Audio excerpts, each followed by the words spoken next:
Hi and welcome to my channel.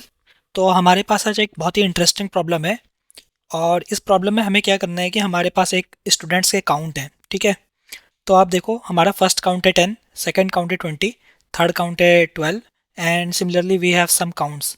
ठीक है, तो हमें क्या करना है, हमको इनका रनिंग टोटल निकालना है। That means cumulative sum of each row. For example cumulative sum of each row क्या होता है, let me first explain you. तो हमारी ये टेबल है, मैंने यहाँ कॉपी कर लिया। अब अगर हमें क्यूमुलेटिव सम निकालना पड़ेगा तो हमें क्या करना पड़ेगा, क्योंकि ये पहली रो है तो उस केस में हमारा ये number as it is reflect होगा। बट अगर हमारा जो सेकंड नंबर है, ठीक है, वो 7 है, तो क्यूमुलेटिव सम इसका क्या होगा इस रो के लिए, 7 + 10 विच इज़ 17। तो हमारा यहाँ पे 17 आएगा। ठीक है, सिमिलरली अगर हमें इस थर्ड रो का यहाँ पे निकालना है कि क्यूमुलेटिव सम क्या होगा, सो दैट विल बी 10 + 7 + 12। ठीक है, दैट इज़ 29। ठीक है, similarly we have to calculate these cumulative sums. तो ये हमारा आज का प्रॉब्लम है। ठीक है, तो देखते हैं इसको कैसे हम कर सकते हैं।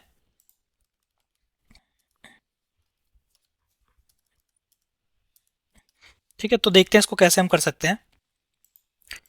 तो इनिशियली, क्योंकि हमारे पास हमें ये नहीं पता कि हमें पहले नंबर किसको किससे प्लस करना है। फॉर एग्जांपल अगर मैं इन नंबर्स को देखूं, दे आर नॉट ऑर्डर्ड और they are not in a particular order, तो हम कैसे आइडेंटिफाई करेंगे कि हमें ये पहला नंबर है और इसको सेकंड नंबर से प्लस करना है। अगेन, अगर ये सेकंड नंबर है तो इसको थर्ड नंबर से, इसके ऊपर वालों को सारों को थर्ड नंबर से प्लस करना है। अगर ये फोर्थ नंबर है तो फर्स्ट सेकंड थर्ड को फोर्थ नंबर से प्लस करना है। How can we identify this thing? So to identify this, let's first create a row number in this table. और वो हम कैसे कर सकते हैं, select star comma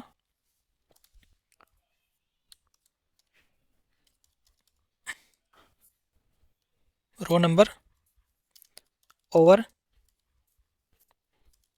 order by and we can do select null, क्योंकि हमारे पास कोई ऑर्डर्ड वैल्यू नहीं है राइट करंटली, तो हम ऑर्डर बाय नल कर रहे हैं।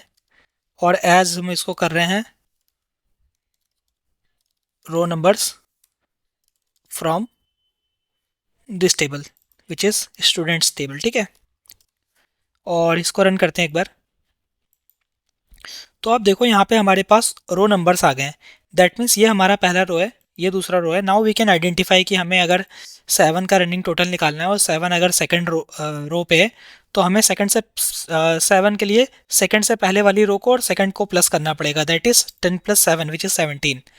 ठीक है, सिमिलरली अगर हमें यहाँ का रनिंग टोटल निकालना है तो वी कैन से कि अगर ये नंबर 3 पे है तो 3, 2, 1 वालों को हमें प्लस करना है। ठीक है, तो अब हम क्या कर सकते हैं, let me break down this query. तो मैं इसको यूज़ कर रहा हूँ विथ सी टी एज एक टेम्प्रेरी टेबल मैंने बना ली।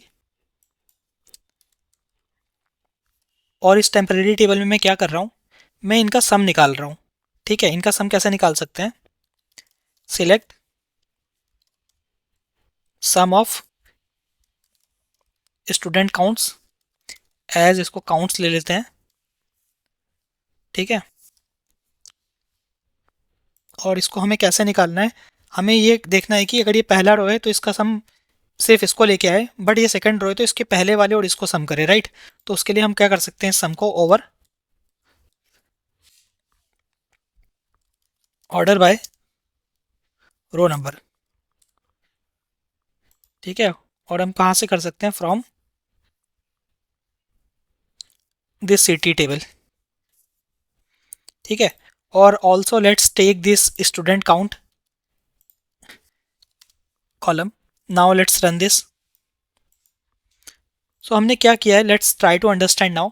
ये स्टूडेंट काउंट्स आ रहे हैं 10, 7, 12, 1 एंड 6, एंड इसका हमें रनिंग टोटल निकालना था क्योंकि ये हमारी पहली रो है।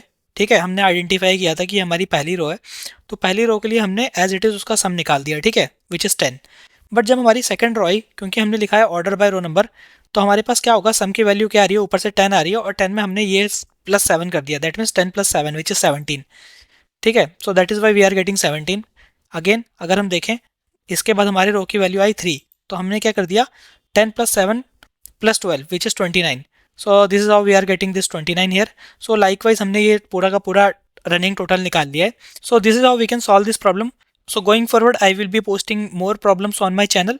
So to get regular updates regarding any problems that I am going to post, please subscribe my channel so that you will get proper notification. And thank you.